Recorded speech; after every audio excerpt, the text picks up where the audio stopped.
कहने वाला भी संत है और सुनने वाला भी।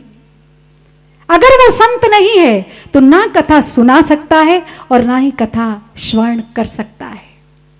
हरि अनंत, हरि कथा अनंता, और कहीं सुनई बहु विधि सब संता, ये सारे संत हैं। सुनाने वाला भी संत है और सुनने वाले भी संत हैं।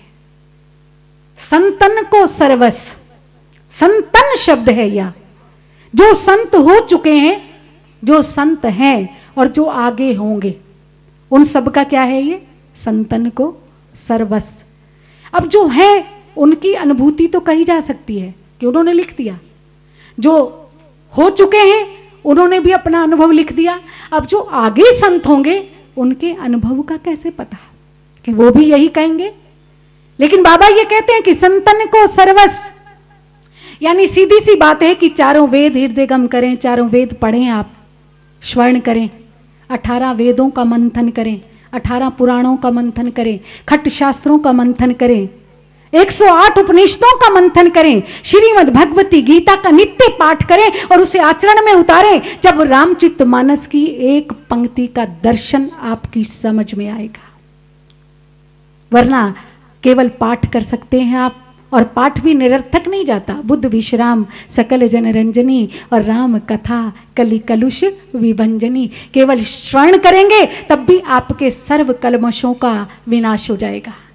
लेकिन अगर आपको उसका दर्शन जानना है, उसका रहस्य जानना है, तो उसके लिए आपको चारों वेद पढ़ने पड़ेंगे, 18 पुराण पढ़ने पड़ेंगे, खट शास्त्र को समझना पड़ेगा, भगवती गीता का मंथन करना पड़ेगा। तब रामचरितमानस की एक अर्धाली आपकी समझ में आएगी, यानी एक चौपाई आपकी समझ में आएगी। ऐसा अनूठा दर्शन है रामचरितमानस का। और उसी के परिप्रेक्ष्य में ये कथा है कि वाल्मीकि जी तुलसी बन गए। क्यों बने? महाभारत में एक कथा है, व्यास जी विपाशा के किनारे बैठे कुछ उदास मुद्रा में हैं। नारद जी आए। सतयुग हो, त्रेता हो, द्वापर हो या कलिकाल हो, नारद जी हर जगह पहुंच जाते हैं। नारद जी ने देखा कि व्यास जी कुछ गंभीर मुद्रा में हैं, कुछ चिंतन में हैं, चिंतनशील हैं, चिंताग्रसित हैं। प्रणाम किया, नारायण किया, व्यास जी से पूछ दिया, बोले महाभारत जैसे अप्रतिम ग्रंथ की तुमने रचना की, 17 पुराण लिखे तुमने, तुम्हारे जीवन में पूर्ण संतोष, कृत्य कृत्याकाता का बोध हुआ या नहीं हुआ? व्यास जी कुछ प्रसन्न नहीं थे। उन्होंने नारद जी से अपनी व्यथा प्रकट की कि मैंने 17 पुराणों की रचना की, महाभारत जैसा ऐतिहासिक ग्रंथ लिखा, अनमोल ग्रंथ लिखा, जिसमें हीरे मोती भरे हुए हैं, अथाह है, उत्ताल है, किंतु फिर भी जो संतोष, जो शांति मुझे होनी चाहिए थी वो नहीं हुई। नारद जी से पूछा कि ऐसा क्यों नहीं है? तब नारद जी ने समाधान किया कि जिस प्रकार से तुमने महाभारत का ग्रंथ लिखा, यद्यपि वो भी कथा कृष्ण से ही जुड़ी है, किंतु फिर भी तुमने उसका ऐतिहासिक वर्णन किया। और ऐतिहासिक वर्णन कितना भी हीरे मोतियों से भरा हो, कितना भी ज्ञान का कोश हो, किंतु व्यक्ति को सात्विक शांति और भावनात्मक प्रेम प्रदत्त नहीं कर सकता। इसलिए आप एक बार पुनः रचना कीजिए, एक और पुराण बनाइए और उसमें नायक ही बना डालिए भगवान श्याम सुंदर को। और उसकी रचना इतिहास प्रधान नहीं, भाव प्रधान होनी चाहिए, भाव प्रधान होनी चाहिए। और तब व्यास जी ने 17 पुराणों के बाद श्रीमद्भागवताहं सप्ताहम वाचनम कुरु लिखा है ना आपने, सदा सेव्या श्रीमद्भागवती कथा यस्य स्वर्ण मात्रेण हरिश्चित्तम समाश्रियेत। तब हरि श्रीमन नारायण आपके हृदय में विराजमान होंगे और तब आपको वो संतोष, वो शांति, वो तोष, वो तृप्ति मिलेगी जो आप जन्म जन्म से पाना चाहते हैं। जन्म जन्म से आपकी प्यास है वो तब बुझेगी जब केवल कृष्ण को नायक मानकर भावनात्मक रचना आप करेंगे। तो आपको ही नहीं, सृष्टि के कोटि कोटि से प्राणियों को, कलिकाल के कलमशों से ग्रसित व्यथित हृदयों को तृप्ति प्रदान करेगी, मुक्ति प्रदान करेगी, भक्ति प्रदान करेगी। और तब व्यास जी ने श्रीमद् भागवत की रचना की। इसी प्रकार से वाल्मीकि जी की भी कथा है। वाल्मीकि जी ने यद्यपि रामायण लिखी किंतु इतिहास प्रधान है। दूसरी बात, उन्हें राम जी को नायक तो बनाया रामायण में, केवल एक मर्यादा पुरुषोत्तम मानव के रूप में, केवल एक मानव के रूप में। इसलिए उनके जीवन में भी वो तृप्ति संभव नहीं थी जो तृप्ति उन्हें चाहिए थी। और दूसरी तरफ आप देखेंगे कि रामायण के रचयिता वाल्मीकि जी हैं, वो राम के समकालीन हैं। और गोस्वामी तुलसीदास जी अब हुए 500 वर्ष पहले। अगर इनका ऐतिहासिक चरित्र पढ़े तो वाल्मीकि जी भगवान श्री राम के इतने समीप नहीं है जितने गोस्वामी तुलसीदास जी हैं। क्योंकि वाल्मीकि जी ने जब रामायण की रचना की तो वहां भी नारद जी का वर्णन आता है, और नारद जी से वो प्रश्न करते हैं गंगा के किनारे बैठकर तपोभूमि में कि मैं कुछ ग्रंथ लिखना चाहता हूं और उस ग्रंथ के लिए मुझे एक नायक चाहिए। संपूर्ण चरित्र, संपूर्ण लीला, संपूर्ण व्यक्तित्व, संपूर्ण मर्यादा, संपूर्ण धर्म और संपूर्ण प्रेम, संपूर्ण राजनीति, संपूर्ण नीति और संपूर्ण प्रीति का ऐसा समन्वय, कोई ऐसा चरित्र मुझे दीजिए जिसकी मैं रचना कर सकूं, जिसे मैं भाषाबद्ध कर सकूं। और तब ये कहते हैं कि नारद जी ने उन्हें राम के प्रति इंगित किया। इस समय कोनो अस्मिन संप्राप्तम लोके गुणवान कश्च वीर्यवान, इस समय सृष्टि में सबसे अधिक गुणवान और वीर्यवान कौन है? और तब नारद जी ने कहा कि केवल राम, और तब उन्होंने रामायण की रचना की। लेकिन गोस्वामी तुलसीदास जी ने जब रामचरितमानस को भाषाबद्ध किया तो किसी तीसरे व्यक्ति से उसका परिचय प्राप्त नहीं करते। उन्हें लगता है कि राम आज भी मेरे समीप हैं। भगवान शंकर का साक्षात आशीर्वाद प्राप्त किया, माता पिता के रूप में स्वीकार किया, हनुमत लाल जी का साक्षात्कार किया, हनुमत लाल जी का साक्षात्कार करके और भगवान भोलेनाथ का आशीर्वाद प्राप्त करके उन्होंने स्वयं ही रामचरितमानस की रचना प्रारंभ की। और उस रचना को एक मानवीय रूप नहीं बल्कि एक भावनात्मक रूप देकर राम को हमारे इतना समीप कर दिया कि हम जब चाहें, जहां चाहें, जिस समय भी चाहें, जिस रूप में भी चाहें राम का आवाहन कर सकते हैं। या यूं कहिए कि रामचरितमानस का मुख्य प्रश्न ही यही है कि राम ईश्वर हैं या मानव। वाल्मीकि जी ने मानव के रूप में चरित्र लिखा, मर्यादा पुरुषोत्तम राम, पुरुष उत्तम, पुरुषों में जो उत्तम है राम। लेकिन गोस्वामी तुलसीदास जी के रामचरितमानस का मूल प्रश्न ही यही है कि राम ईश्वर है या मानव। 4 घाट बनाए रामचरितमानस पे, एक पर याज्ञवल्क्य जी और भारद्वाज जी विराजमान हैं, दूसरे पर शिव और पार्वती विराजमान हैं, और अभी आपके समक्ष उपस्थित भी होने वाले हैं। मैंने कहा ना आप भाग्यशाली हैं कि आपको घर बैठे हर प्रसंग का आनंद, कथा का आनंद, संत के दर्शन का आनंद, भक्तों के दर्शन का आनंद, और अब आपको आनंद मिलेगा शिव पार्वती के सुंदर संवाद का आनंद। शिव पार्वती बैठे हैं दूसरे घाट पर, तीसरे घाट पर भुशुंडी जी हैं, गरुड़ जी श्रोता हैं, और चौथे घाट पर गोस्वामी तुलसीदास जी स्वयं अपने मन को कथा सुना रहे हैं। एक कर्म का घाट है याज्ञवल्क्य जी का, एक ज्ञान का घाट है हमारे भगवान शिव और पार्वती संवाद का, तीसरा भक्ति का घाट है जहां भुशुंडी जी गरुड़ को कथा सुना रहे हैं, और चौथा घाट दीनहीन किंचन हमारे आपके मन का घाट है। शिव पार्वती तक हम नहीं पहुंच सकते, याज्ञवल्क्य और भारद्वाज तक भी नहीं पहुंच सकते। भुशुंडी और गरुड़ का क्या कहना, मानसरोवर पर जाना पड़ेगा, पूर्वी तट पर तपस्या करनी पड़ेगी, फिर भी प्रवेश मिले या ना मिले। किंतु गोस्वामी तुलसीदास जी के मन वाला जो घाट है ना, वो हमारे आपके लिए गाये है। वहां कोई भी प्रवेश पा सकता है, कोई भी अपने मन को श्रोता बना सकता है, कोई भी अपने मन को शिव पार्वती के चरणारविंदों में नमन करके उस राम कथा को हृदयगम कर सकता है। ओम नमः पार्वती पतये हर हर महादेव। बोल शिव शंकर भगवान की।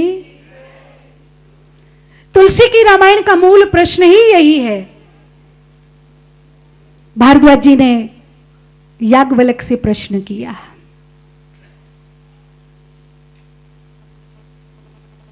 बड़ा प्यारा, बड़ा मधुर, और यहीं से राम कथा का प्रारंभ होता है।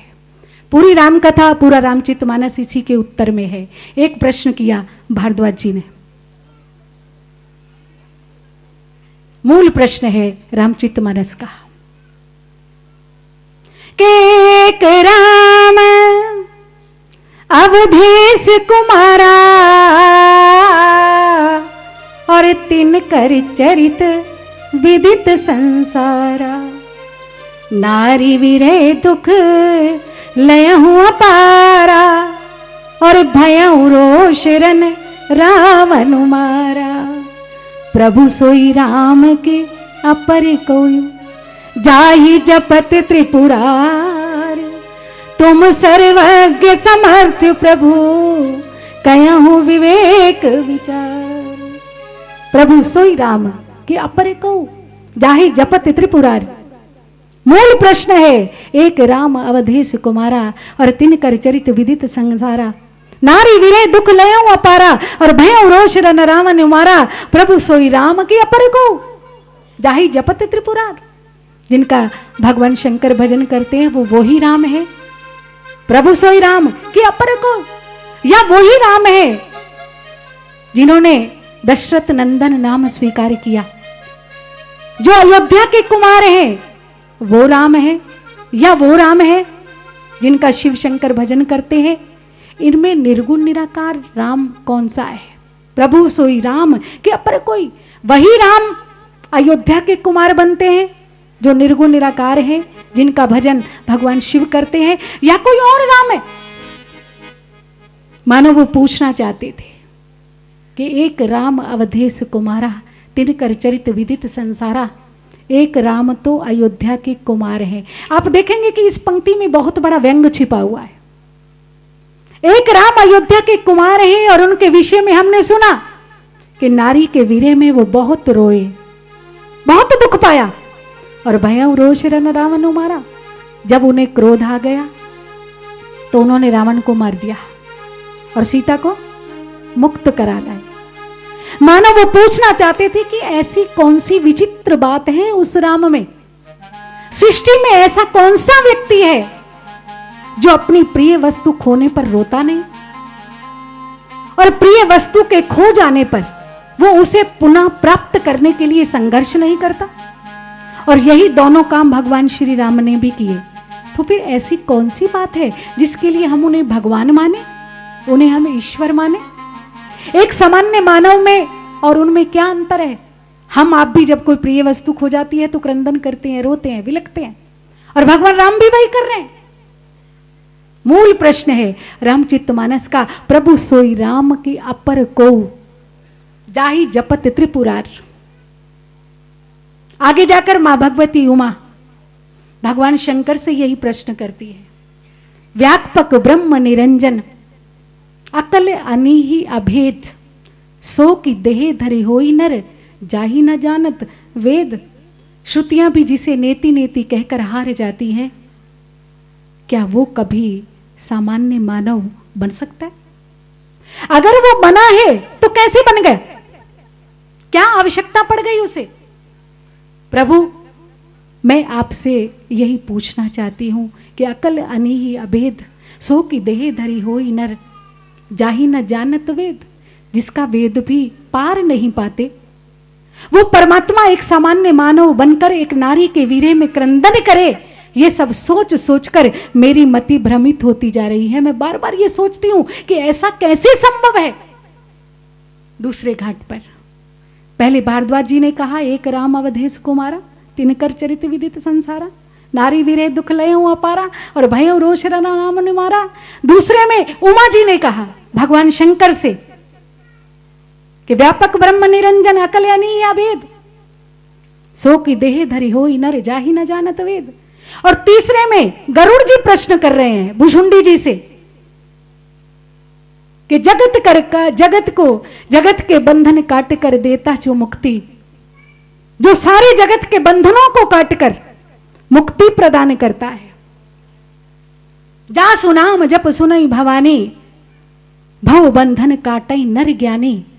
ज्ञानी लोग जिसके नाम का स्मरण कर करके अपने जीवन मुक्ति का आनंद ग्रहण करते हैं, ऐसे परमात्मा का नाम जो भवसागर से मुक्त कर देता है, वो परमात्मा को स्वयं मैंने नागपाश में बंधे हुए देखा। आप उसे भगवान कहते हैं, उसे परमात्मा कहते हैं, उसे ईश्वर कहते हैं। उसका तो एक बार अगर नाम ले लिया जाए, जा सुनाम सुमरत मुख आवा, अधवं मुक्त हो श्रुति गावा। एक बार स्मरण करें जिसके नाम का, मुख में एक बार आ जाए राम, तो अधम से अधम भी जीव मुक्त हो जाता है। अजामिल मुक्त हो गया, गणिका मुक्त हो गई, गज मुक्त हो गया। जिसने भी इस नाम का आश्रय ग्रहण किया, वो एक बार इस नाम का उच्चारण करके ही मुक्त हो जाता है। जिसका नाम भव बंधन काटई नर ज्ञानी, वो स्वयं मैंने नागपाश में बंधे हुए देखा। आप उसे ईश्वर कहते हैं, मैं नहीं मानता, क्योंकि उसका नागपाश काटने के लिए मेरा आवाहन हुआ, उसे मैंने बंधन से मुक्त किया है। वो भला किसी को क्या मुक्ति प्रदान करेगा? मैं कैसे मान लूं कि वो ईश्वर है? क्या वही राम दशरथ का बेटा है या कोई और राम है? वही राम है जिनका भगवान शंकर भजन करते हैं या कोई और राम है? तो हमारे रामचरितमानस का मूल प्रश्न ही यही है। और तब नंबर आता है गोस्वामी तुलसीदास का, यानी वही प्रश्न याज्ञवल्क्य जी से किया गया, वही प्रश्न भगवान शंकर से किया गया, वही प्रश्न भुषुंडी जी से किया गया, और अब गोस्वामी तुलसीदास जी से फिर प्रश्न हुआ। क्योंकि हम सब सावधान होकर बैठना हो, साधना नाम सावधानी का है। और 7 दिनों में हम पुरुषोत्तम मास में जो कथा यज्ञ रूपी साधना में आसीन हुए हैं, वो हमारी परिपक्व हो जाए। आज भूमिका बनेगी तो कल हमारी जो पल्वित होगी साधना, पुष्पित होगी साधना, सुबासित होगी साधना, सुगंधित होगी साधना, तो उसका आनंद कुछ और ही होगा। मन को बना लीजिए भ्रमर भगवान श्री राम के चरण कमलों के चरणारविंद का, उस पराग का, उस मकरंद का। कोई अहिल्या बन जाइए, कोई शबरी बन जाइए, कोई विभीषण बन जाइए, कोई सुग्रीव बन जाइए। भरत लक्ष्मण हनुमत बनना तो बहुत मुश्किल है, पर ये सब तो बना जा सकता है ना, क्योंकि ये सब कोई लंका का निवासी है, कोई तपोभूमि का निवासी है, कोई गंगा किनारे का निवासी है। वो तो भगवान के अंश अवतार है, इसलिए संभव नहीं। पर विभीषण बनना संभव है, सुग्रीव बनना संभव है, जामवंत अंगद आदि बनना संभव है, शबरी बनना, स्वयं प्रभा बनना संभव है। इनमें से कोई भी स्वरूप आप बन जाइए और पीजिए आनंदित होकर राम चरणारविंद के मकरंद को और पराग को। अब नंबर आया तुलसी जी का। हम सब बैठे हैं तुलसी जी के घाट पर, हम भी प्रश्न करें। बोले आपने कहा कि मेरा राम ईश्वर है, तुम्हें मानव दिखाई देता है, लेकिन मेरा राम ईश्वर है, इसके मेरे पास एक नहीं करोड़ों प्रमाण हैं। वेद प्रमाण है, पुराण प्रमाण है, श्रुतियां प्रमाण है, उपनिषद प्रमाण है, गीता प्रमाण है, ये सारे के सारे प्रमाण है, और संत प्रमाण है सबसे बड़े, मेरे राम ईश्वर हैं। तुलसी जी से कहा कि ऐसा तुम कह सकते हो अगर पकड़े गए तो? बोले पकड़े गए तो भी हमारी आन राम को है। किसी तर्कवादी ने कहा कि आजकल तो बड़ी उन्नति हुई है आपकी, ध्यान रखना कहीं फिसल ना जाओ, कहीं अवनति ना हो जाए। बाबा मुस्कुराए, बोले अवनति हो कैसे जाएगी, अपने राम तो गधे के पुराने सवार हैं, ये तो राम नाम की गरिमा ने हमें हाथी पर बिठा दिया, अगर उतार दिए गए तो बदनामी हमारी नहीं राम नाम की होगी। अगर हम उसके आश्रित हैं, उसके चरणों में बैठे हैं, तो फिर आन राम को है। और फिर दूसरी बात यह है कि ये सब मैं थोड़ी कह रहा हूं, मैं नहीं कह रहा हूं। बोले फिर कौन कह रहा है? बोले मैं नहीं कह रहा हूं। कि क्या तुलसी ये नहीं कह रहा है? बोले बिल्कुल नहीं, मैं नहीं कह रहा हूं। बोले फिर कौन कह रहा है? बार बार तो आपने तुलसी नाम की दुहाई दी है। बोले मैं नहीं हूं, मैं नहीं हूं। बोले फिर आप कौन है? बोले कभी तुमने मेरे नाम पर ध्यान दिया? मैं नहीं हूं। बोले फिर कौन हो तुम? बोले जरा अंदाजा लगाओ, विचार करो कि मैं कौन हूं। आप जानना चाहेंगे कि तुलसी तुलसी नहीं है, फिर कौन है वो? बोले मैं नहीं हूं, मेरे नाम पर विचार करो। तुलसीदास के अगर नाम की आप परिभाषा करेंगे, व्याख्या करेंगे, तो आपको एक अनूठा दर्शन मिलेगा। बाबा ने कहा कि मैं नहीं हूं। बोले फिर तुम कौन हो? बोले मेरे नाम में पहला अक्षर क्या है? पहला अक्षर क्या है तुलसीदास में? तू शब्द है। और ये जो तू शब्द है वो किसके लिए आता है? किसके लिए आता है बाबा? हमारे नित्य के श्रोता है ना, साथ में रहते हैं, इसलिए इन्हें विदित है। तू शब्द सदैव परमात्मा के लिए आता है। किसके लिए आता है? किसी भी शास्त्र में आप देखेंगे, कहीं भी आप देखेंगे, किसी भी भक्त के मुख पर, किसी भी संत के मुख पर, किसी भी शास्त्र में, किसी भी व्याख्या में, किसी भी परिभाषा में ये तू शब्द परमात्मा का द्योतक है। बताऊं आपको कैसे? त्वमेव माता च पिता त्वमेव, त्वमेव बंधुश्च च सखा त्वमेव, तमेव विद्या द्रविणं त्वमेव, त्वमेव सर्वं मम देव देव। किसके लिए आता है? त्वमादिदेवा पुरुषा पुराणा त्वमस्य